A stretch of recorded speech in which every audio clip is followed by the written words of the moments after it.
বর্তমানে জনপ্রিয় ধারাবাহিকগুলির মধ্যে অন্যতম জি বাংলার নিম ফুলের মধু ধারাবাহিকটি। প্রথম থেকে টিআরপি তালিকায় ভালো ফলাফল করেছে ধারাবাহিকটি। শুধুমাত্র নায়ক নায়িকা নয়, গল্পের প্রতিটা চরিত্রের অভিনয় পছন্দ করেছেন দর্শকরা। তবে শোনা যাচ্ছে এবার নাকি ধারাবাহিকে মুখ বদল ঘটতে চলেছে পর্ণার শাশুড়ি কৃষ্ণার। সত্যি কি এমনটা হচ্ছে?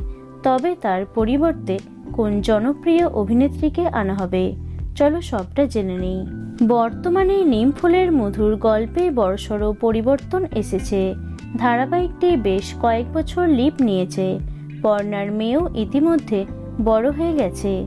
তবে এমন অবস্থায় সৃজনের নতুন করে বিয়ে হওয়ার বিষয়টি পছন্দ হয়নি দর্শকদের। এই নিয়ে সোশ্যাল মিডিয়ায় ট্রোলও হয়েছে কম বেশি। তবে সবচেয়ে বেশি যে বিষয়টি দর্শকদের ভাবাচ্ছে সেটা হলো কৃষ্ণার চরিত্রে মুখ বদল।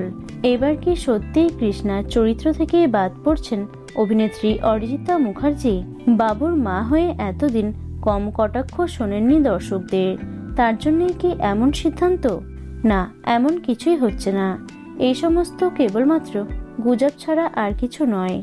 অভিনেত্রী অরিজিতা মুখার্জিকেই দেখা যাবে বাবুর মা হিসেবে। তবে নিম ফুলের মধু দর্শকদের জন্য সুখবর। কৃষ্ণার চরিত্রে মুখ বদল নয়, বরং বদলে যেতে চলেছে কৃষ্ণা চরিত্রটি। শোনা যাচ্ছে এবার নাকি নেগেটিভ থেকে পজিটিভ হবে কৃষ্ণা। আর কুটকাচালি নয়, কৃষ্ণা এবার ভালো শাশুড়ি হতে চলেছে। এর থেকে আর খুশির খবর কি হতে পারে নিম ফুলের মধু দর্শকদের জন্য? তো বন্ধুরা, নিম ফুলের মধু ধারাবাহিকটি কার কার ভালো লাগে অবশ্যই কমেন্টে জানিও।